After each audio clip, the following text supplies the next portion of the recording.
Ahora, cobertura especial de C5N en Venezuela. Y allí está trabajando en vivo nuestro compañero Gabriel Michi con todos los detalles. ¿Cómo estás, Gaby? Te escuchamos.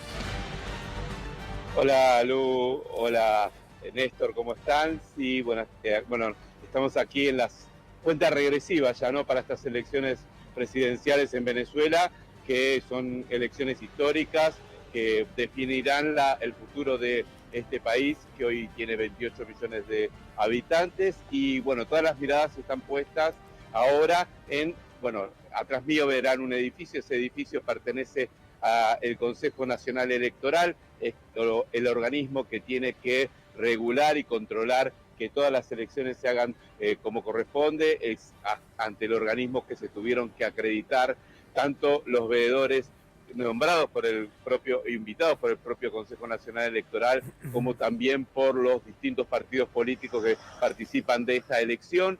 Y obviamente ahora estamos en la cuenta regresiva. Mañana a partir de las 6 de la mañana los venezolanos empiezan a votar. Hay 21 millones de personas habilitadas para votar, de las cuales 5 millones están en el exterior, pero bueno, dentro de las que están en el exterior hay apenas 61.000 que tienen el trámite aprobado para poder votar, por lo cual el número de votantes va a ser menor. ¿Sí, Néstor? Sí, las dos hipótesis de la manera más resumida posible, porque se presentan como complejas las dos. ¿Qué pasa si Maduro gana y qué pasa si Maduro pierde? Bueno, la clave ahí va a estar dada, primero que nada, porque vos mencionabas, ¿no? En el caso hay dos grandes opciones, una es la de Maduro, la otra es la de González, como los dos referentes que más chances tienen de ganar esta contienda. Los otros 8 candidatos no tienen realmente ningún tipo de chance. Si Nicolás Maduro gana, bueno, obviamente es una victoria de la revolución chavista, sería el tercer periodo presidencial de Maduro, o sea, va a permanecer al final de ese mandato 18 años en el poder, desde el año 2013, que fue cuando muere Hugo Chávez, y él después es elegido como presidente. Y obviamente allí la cuestión va a estar dada en cuál va a ser el margen de diferencia entre quien gana y quien pierde, sea con Maduro ganador o sea con González ganador, porque si el margen es muy estrecho, bueno, van a sucederse todo tipo de denuncias y seguramente puede llegar a derivar en hechos de violencia si el margen es muy estrecho. Los analistas dicen que si en cambio el margen para cualquiera de los dos candidatos es amplio y no hay discusión alguna sobre el escenario político, entonces eso quizás haga que el perdedor desista de cualquier tipo de denuncia e incluso de la articulación de la violencia. Bueno, viene un cambio muy importante aquí en el país. González, recordamos, es un candidato que llega más que nada porque María Corina Machado, la principal referente de la oposición, está vedada de participar por parte de la justicia. Ella le dio todo su apoyo a González y es hoy por hoy el candidato de la oposición que más chances tiene, pero es justamente la que le da los votos es Corina, ¿no? Sin eso no cabe ninguna duda. ¿Pudiste echar, no digo para hacerlo ahora, pero sino tomando la información que quizás pudo recabar en estos últimos minutos o desde que llegaste, que no sé exactamente cuándo fue, pero qué se dice, qué se vive, ¿no? Respecto de lo que puede llegar a ser el resultado? ¿Qué dicen los ciudadanos?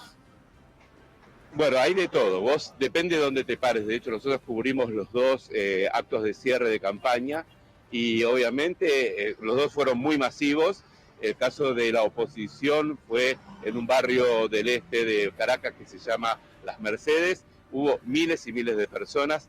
Y en el caso del oficialismo, Nicolás Maduro, también fue impresionante la cantidad de gente. En su caso fue en la avenida Bolívar, en pleno centro de Caracas. Y obviamente, de acuerdo a donde te pares, te van a decir que se sienten ganadores, de un lado y del otro. Lo cierto es que es difícil conocer, porque las encuestas están divididas. Hay encuestas que maneja el gobierno que lo dan de ganador a Maduro, y hay encuestas que maneja la oposición y también los medios de prensa internacionales que le dan una amplia diferencia a González, en algunos casos llegando a los 30 puntos de diferencia. Ahora, siguiendo... En la calle depende por dónde vayas.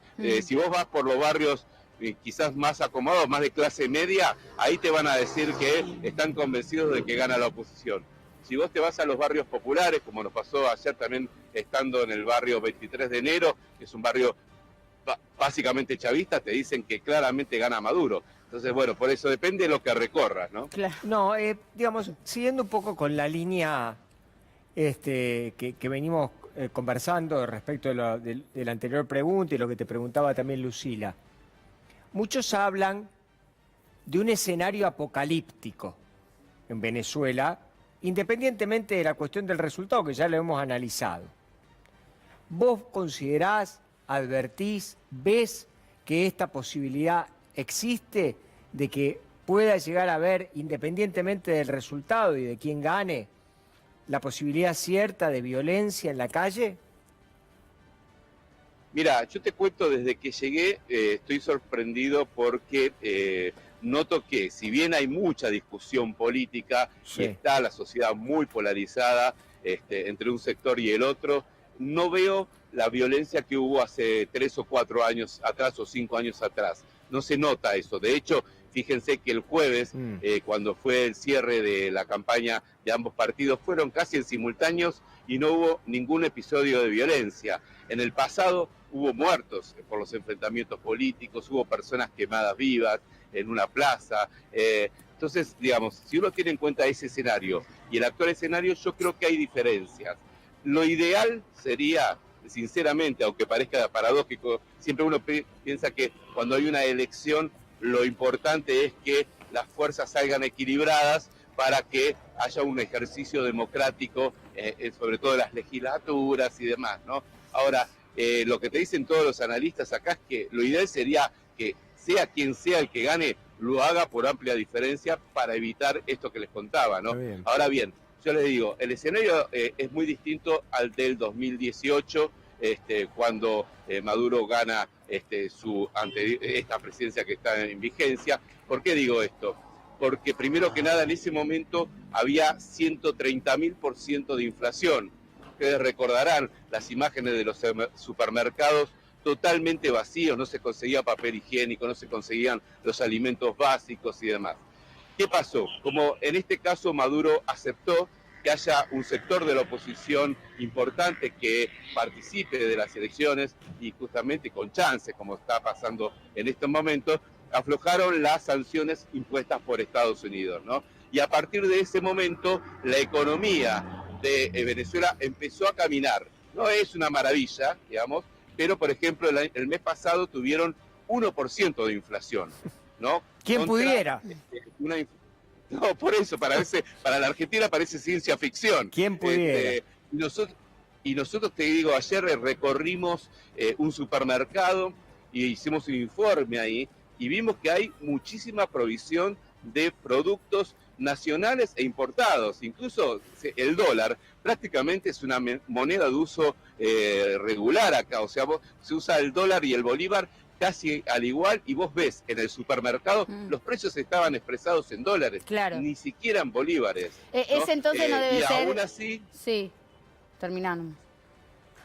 No, digo, aún así, obviamente hay un 50% de la población que está en pobreza extrema, hay mucha más gente que está en pobreza general, digamos, y por ejemplo, hace poquito Maduro anunció un aumento del salario mínimo que se llevó a $130 con una serie de bonos, ¿no? Entonces, la situación es, digamos, complicada, pero no es comparativa con lo que pasaba en 2018. Es otra Venezuela, es una Venezuela donde hay menos inflación y donde hay mayor consumo, y lo veíamos ayer ahí en el supermercado, ¿no? ¿Y dónde estarían las principales preocupaciones en las que se estaría jugando también la elección? Digo, si vos haces referencia a que no tanto en los precios, en el consumo, haciendo un paralelismo con lo que pasa acá, que decís, bueno, tenés ciertas temáticas que están en el centro de la escena en una elección y que un poco juegan el resultado, ¿no? ¿Allí tenés otros temas que están en el centro?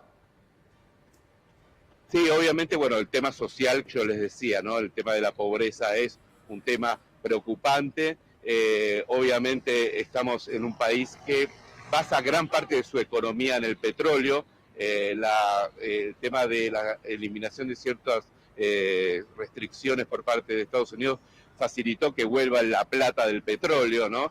Entonces eso ayuda, pero se necesita atender muchísimas necesidades sociales justamente por este tema de la pobreza que les mencionaba. Pero por otro lado, y es una cosa que marca la oposición, ellos denuncian que el gobierno de Nicolás Maduro es un gobierno que ha actuado en forma dictatorial, persiguiendo a quienes están enfrentados políticamente. De hecho, la oposición y algunas ONGs denunciaron desde que comenzó el año hubo alrededor de, dicen, entre 130 y 170 detenciones vinculadas a partidos políticos de la oposición, particularmente del partido de González, y eso también es un tema que está en debate hoy en la agenda. Y bueno, y lo de las últimas horas tiene que ver también con lo que pasó con referentes de la política de distintos lugares del mundo, particularmente de sectores de derecha de distintos lugares del mundo, que intentaron llegar a Venezuela o querían llegar a Venezuela invitados como veedores de la oposición y que no les fue permitido llegar, ¿no? Algunos les retuvieron el avión directamente en el lugar desde donde tenían que partir, como fue el caso de un avión que venía desde Panamá, en el cual viajaba, por ejemplo, Vicente Fox, el expresidente mexicano, y en otros directamente cuando llegaron a Caracas fueron deportados porque, según lo que ha dicho el gobierno, no tenían la autorización que necesitaban para poder ejercer su rol como veedores en estas elecciones. Bueno, ¿no? es algo absolutamente desde todo punto de vista cuestionable, ¿no? Lo que ha hecho el gobierno de Maduro respecto de esta cuestión de no permitir el ingreso de periodistas porque tiene una línea de pensamiento diferente o de veedores. Quiero preguntar esto. Muchos dicen que en el caso de que Maduro llegara a perder la elección, lo que debería hacer es rápidamente buscar asilo político para de alguna manera también asegurar la pacificación de Venezuela, porque una posible o virtual detención de Maduro por alguna de las razones que vos anteriormente mencionabas, en el caso que no sea reelegido presidente, podría llegar a poner la violencia en la calle. ¿Cómo vislumbrás vos esta cuestión? Mira, la verdad es que tengamos en cuenta una cuestión. Las elecciones son ahora, pero después el proceso de transición es muy largo porque el nuevo gobierno está asumiendo recién en enero. Es decir, faltan muchos meses en el medio, digamos. Entonces, puede llegar a haber, claro, puede llegar a haber toda una negociación política para evitar un regadero de sangre, ¿no? Recordemos que cuando Nicolás Maduro hace esta declaración, ¿no?, de que si ganaba la oposición iba a haber un derrame de sangre en las calles, que eso fue lo que le generó la crítica de Lula da Silva, por ejemplo. Claro. Bueno, eso también hizo ruido interno y a las pocas horas, después de toda esta ida y vuelta que hubo con el propio Lula da Silva, incluso el hijo de Nicolás Maduro hijo, se le dio a aclarar que si pierden, no van a fomentar ningún tipo de violencia, sino que, digamos, que se queden tranquilos, que se va a entregar el poder como corresponde. Pero digo, yo creo que va a haber una negociación política, como la hubo también para que pudiesen presentarse opositores a esta elección sin restricciones. Hoy por hoy vos ves y bueno, decís, está interrumpido todo tipo de diálogo y demás.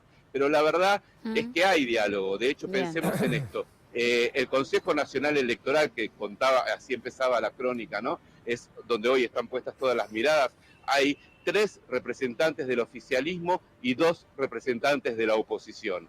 Entonces, digamos, hay canales de diálogo más allá de estos enfrentamientos que existen, y yo creo que, bueno, debería haber un allanamiento de los canales democráticos para que no haya ningún tipo de violencia y para que los venezolanos no sufran, porque pensemos también en la realidad de una Venezuela que ha perdido a 8 millones de sus habitantes en 10 años, ¿no?, de gente que se fue de este país. Una verdadera locura. Sus familias que vuelvan, una economía que hoy representa el 25% de su PBI de lo que fue en el pasado. Entonces, bueno, bien, Venezuela Gaby, necesita un camino de diálogo, ¿no? gracias desde allí. Buena cobertura.